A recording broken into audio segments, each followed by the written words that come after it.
Assalamualaikum warahmatullahi wabarakatuh. Salam sejahtera bagi kita semua. Salam relawan bela negara Indonesia.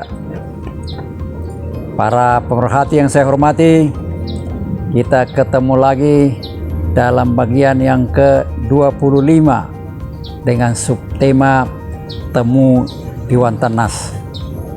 Bahan ini saya sampaikan sebagai satu pengalaman dalam rangka ikut serta mendalami bela negara. Suatu ketika di tahun 2017 yang lalu, saya ditelepon oleh seorang pakar dari Bandung yang namanya Profesor Abdul Rahman Ginting. Intinya adalah ingin ketemu, tetapi tempatnya bukan di Bandung, di Jakarta, di Dewan Tannas. Nah, mendengar nama Dewan Tannas, saya langsung respon setuju. Karena apa? Karena saya juga pernah ikut serta dalam proses perumusan GBHN pada masa lalu, waktu Orde Baru. Jadi saya paham bagaimana posisi daripada lembaga ini, Dewan Tannas, yang berada langsung di bawah Presiden. Tentu materinya pasti akan penting. Dan beberapa hari kemudian ternyata pertemuan berlangsung dan kami ketemu di Dewan Tannas, dan saya lihat di sana ada pejabat dari Dewan Tannas, yaitu Mayor Jenderal Hatta. Kemudian ada Kolonel Yudi, sekarang sudah Brigjen. Kemudian tidak lama menyusul Profesor Idrus Afandi dari Bandung, Profesor Abdul Rahman Ginting, saya sendiri, Pak Maijen Hatta, kemudian Brigjen Yudi, dan Profesor Idrus dari Bandung. Tidak panjang lebar pembicaraan, langsung membahas masalah. Ternyata dugaan saya benar, ada konsep yang ingin disusun yang sangat penting, yaitu tentang konsep bela negara. Konsep yang diharapkan menjadi acuan bagi masyarakat dalam melaksanakan hak dan kewajibannya. Untuk apa? Fokusnya adalah untuk kesejahteraan rakyat. Langsung materi dibagi 5, masing-masing dapat 1, dan mendapat tugas untuk menyusun konsep dasar. Apa saja itu? Yang 5 itu adalah terdiri dari: pertama, konsep bela negara; yang kedua, pemahaman 4 konsensus kebangsaan; yang ketiga, konsepsi kebangsaan; yang keempat adalah tentang integrasi moral, etika, dan supremasi hukum; serta yang terakhir, yang kelima, adalah kearifan dan keunggulan lokal untuk kesejahteraan rakyat. Jadi dibagi 5, kemudian dibagi materi ini satu-satu, dan saya mendapat kehormatan untuk menyusun konsep bela negara. Kemudian masing-masing bekerja dan terumuslah kerangka awal lah, begitu ya kira-kira ya. Dan di Dewan Tannas mengadakan rapat terbatas setelah melakukan berbagai diskusi, yaitu melibatkan pakar-pakar dan juga beberapa dari lembaga dan kementerian di Menteng Jakarta, dan berhasil dengan lancar ya. Saya merasa bahwa forum itu sangat dinamis, sangat intensif menyangkut hal-hal yang sangat prinsip. Kemudian berlanjut terus Dewan Tannas terus menggelindingkan konsep ini, ide-ide ini. Kemudian lahirlah kebijakan pemerintah yang disebut dengan Instruksi Presiden atau Inpres nomor 7 tahun 2018, yang maksudnya adalah tentang Rencana Aksi Nasional Bela Negara tahun 2018-2019. Atas dasar ini, Dewan Tannas waktu itu sekjennya adalah Bapak Letnan Jenderal Doni Monardo, dan dibentuklah satu tim, tim yang sangat kuat lah menurut saya, yang didukung oleh sekitar 20 pakar dari berbagai disiplin ilmu,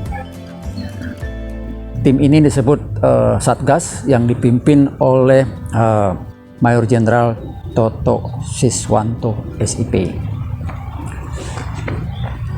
Tim ini bekerja, kemudian diadakanlah satu rapat kerja ya, yang melibatkan cukup banyak dari berbagai lembaga, instansi, pakar di Puncak Jawa Barat, Bogor. Yaitu berlangsung pada tanggal 29 Oktober sampai dengan tanggal 2 November 2018 ya. Dan diskusi itu juga sangat intensif, dinamis, dan menghasilkan dari 5 konsep tadi menjadi 2 ya, dikompilasi, digabung menjadi 2 yang disebut dengan modul, 2 modul, yaitu modul konsepsi bela negara dan yang kedua adalah modul implementasi bela negara ya. Nah, bagaimana suasananya tentu ya, saya sebagai ikut yang pelaku di situ betul-betul merupakan satu forum yang menurut saya sangat berharga ya, di dalam menggali secara akademik hal-hal yang terkait dengan bela negara ini. Sesuai dengan arahan dari Sekjen waktu itu, isi daripada modul ini pada dasarnya adalah bermaksud untuk mengembangkan aksi nasional bela negara, tidak hanya melalui program pendidikan dan pelatihan, tapi juga menjangkau sampai pada tataran aksi atau gerakan bela negara di masyarakat. Aksi bela negara memiliki ruang lingkup yang holistik ya, jadi menyeluruh gitu ya, mencangkup berbagai aspek ya yang ada dalam kehidupan kita berbangsa bernegara, menjadi tanggung jawab seluruh elemen bangsa dan negara. Artinya tidak bisa ini menjadi tanggung jawab daripada sepihak atau satu elemen ya, ini harus secara menyeluruh ya, sebagai suatu gerakan bersama dalam rangka kita mengantisipasi dan mengatasi berbagai bentuk HTGA yang semakin dinamis, multidimensional ya, dan bentuknya juga semakin modern, semakin sulit dideteksi. Tanpa ada partisipasi masyarakat ya, sesuai dengan kemampuan dan profesinya, tentu akan sangat sulit kita mengantisipasi daripada bentuk-bentuk HTGA ini yang terus berubah ya, semakin canggih.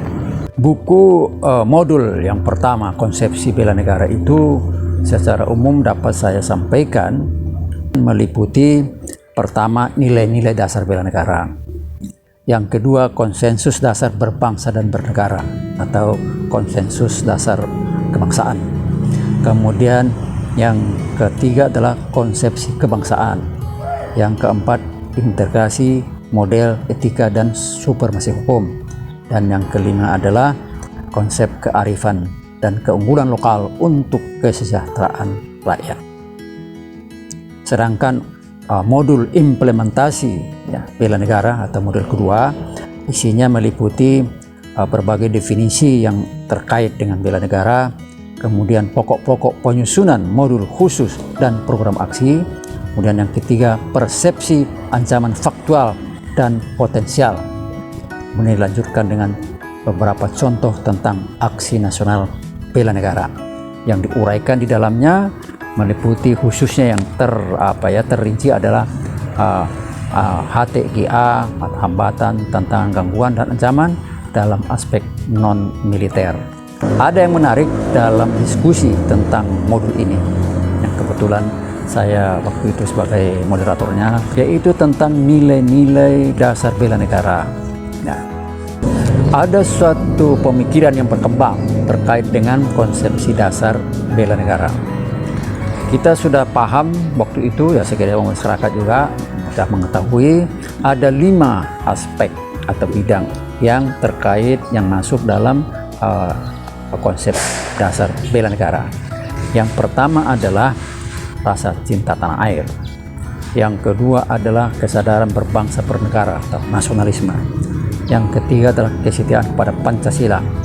Yang keempat adalah rela berkorban. Dan yang kelima adalah kemampuan awal bela negara.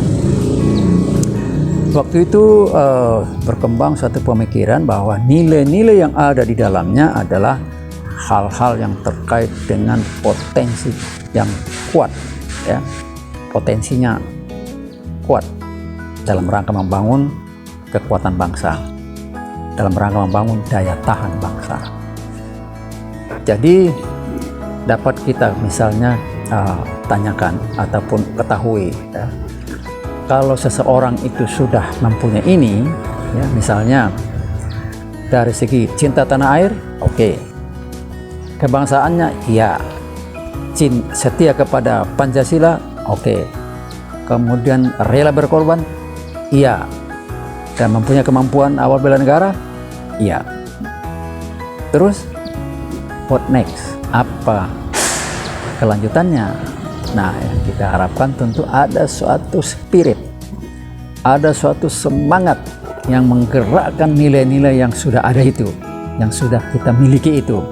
Nah, maka lahirlah pemikiran menggenapkan yang 5 itu menjadi 6. Ya.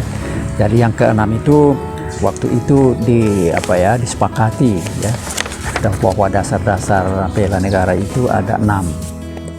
Ya. Jadi ada penambahan kira-kira. Jadi yang ke-6 itu bunyinya adalah semangat mewujudkan negara yang berdaulat, adil dan makmur. Kira-kira begitu, ya. Jadi dasar-dasar bela negara itu daripada rasa cinta tanah air, ya, kesadaran berbangsa bernegara, kesetiaan kepada Pancasila, kerelaan berkorban, mempunyai kemampuan awal bela negara, dan memiliki semangat juang untuk mewujudkannya. Nilai-nilai semangat juang yang kita harapkan menjadi ciri ataupun bagian ataupun uraian daripada aspek yang ke-6 tadi, ini sudah teruji, ya, bahwa dengan semangat inilah kita bisa membangun kekuatan, ya, membangun jiwa rela berkorban itu untuk mencapai kemerdekaan dan mempertahankannya, sehingga ini dianggap menjadi satu hal yang sangat mendasar untuk dimiliki oleh setiap warga negara. Dan itu sudah ada sebetulnya panduannya, ya. Angkatan 45 sudah menyusun yang kita kenal dengan istilah JSN 45, jiwa, semangat dan nilai 45. Kita tinggal mengelaborasi, ya, menjadi satu kajian yang didasarkan pada kebutuhan untuk mengembangkan kesadaran, untuk menumbuhkan kesadaran bela negara dan membangun karakter bela negara. Pada saat itu juga banyak disukan tentang karakter. Apa ini yang maksudnya karakter bela negara ini, ya? Saya ingat betul banyak yang memberikan masukan, pendapat, dan akhirnya kita bisa memahami bahwa karakter itu adalah merupakan suatu bagian daripada yang akan kita bangun, ya. Karakter bela negara itu adalah bagian dari suatu proses pembangunan karakter bangsa, sehingga dia menjadi satu bangsa yang betul-betul mempunyai jati diri bangsa sesuai dengan nilai-nilai yang ada di bangsa kita, ya. Jadi maka di dalamnya itu ada istilah pelestarian nilai-nilai lokal, ya. Ya, ini ada kaitannya di situ. Dengan adanya modul ini, kita harapkan ini bisa menjadi panduan bagi masyarakat untuk melaksanakan hak dan kewajiban bela negaranya, khususnya dalam aspek non-militer. Untuk apa? Untuk kesejahteraan rakyat. Karena kalau sudah militer itu sudah ada, ya, perangkat yang mengatur, ada potensi yang di sana itu sudah sangat tertata dengan baik, sudah terbangun dengan baik. Tapi yang non-militer ini perlu ada panduannya, bagaimana seseorang itu bisa ikut serta dalam meningkatkan daya tahan NKRI, ketahanan nasional NKRI dari aspek-aspek tadi, Astagatra, ya, khususnya yang ada dalam Gatra pertama sampai ke-7. Secara sadar, secara sukarela, sebagai rasa tanggung jawab untuk bisa bersama melakukan yang terbaik dalam rangka membangun ketahanan nasional dan mensukseskan pembangunan nasional. Inilah prinsip yang saya bisa tangkap dari proses ya perumusan modul pertama dan modul kedua ya sebagai modul pembinaan bela negara di masyarakat. Bagaimana selanjutnya? Nah, tentu perlu partisipasi masyarakat.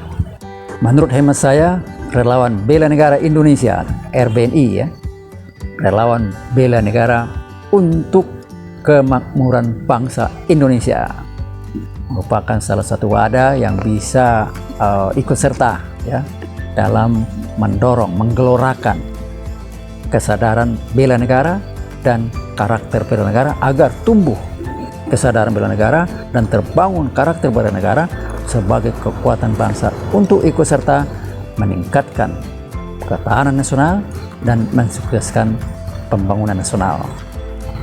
Kira-kira demikianlah arti ataupun makna daripada judul dari bagian yang ke-25 ini, temu di Wantanas. Terima kasih atas perhatiannya, semoga bermanfaat. Salam relawan bela negara Indonesia. Wassalamualaikum warahmatullahi wabarakatuh.